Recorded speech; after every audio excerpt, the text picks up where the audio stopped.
ঈদ মানে খুশি, ঈদ মানে আনন্দ, আর ঈদ মানে ভালোবাসা। আমার কাছে মনে হয় ছোট থেকে বড় প্রত্যেকটা মেয়ে হাতে মেহেদি পরতে খুবই ভালোবাসে।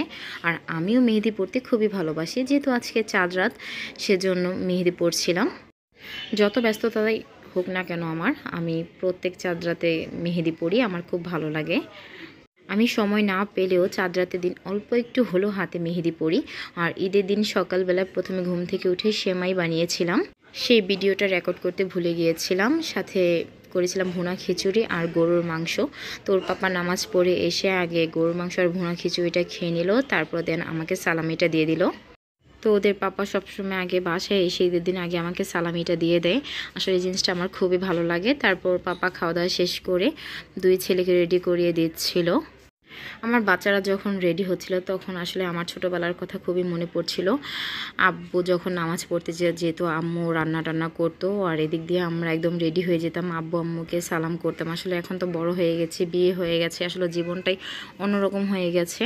এখন দিন হলো আমাদের বাচ্চাদের যারা ছোট ছোট, ওদেরই ঈদ, আসলে ওদেরই খুশি, ওদেরই জন্য সব কিছু। আর যখন ছোট ছিলাম তখন দেখতাম যে ঘুম থেকে উঠে আম্মু রান্না করতো, তারপর আমরা রেডি টেডি হয়ে আব্বু আম্মুকে সালাম করে খাওয়া দাওয়া করতাম। আর এখন আমাদের নিজেদেরই খুব রান্না করতে হয়, আসলে কিছু করার নেই, জীবন মানেই মানে ভিন্নতা, এটা আসলে মেনে নিতে হবে। তো দুপুরের জন্য আজকে চিকেন রোস্ট রান্না করেছিলাম, ডিম ভুনা করেছিলাম, আর পোলাও রান্না করেছিলাম। আর সকালে তো ভুনা খিচুড়ি আর গরুর মাংস রান্না করেছিলাম,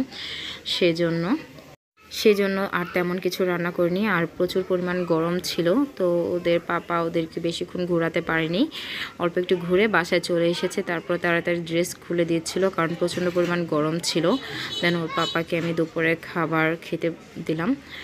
দেন আর ওইভাবে কোনো ভিডিও করা হয়নি, কারণ প্রচণ্ড পরিমাণ গরম ছিল আর খুবই টায়ার্ড ছিলাম। আর যতটুকু ভিডিও করছি শুধু আপনাদের জন্য। Thank you.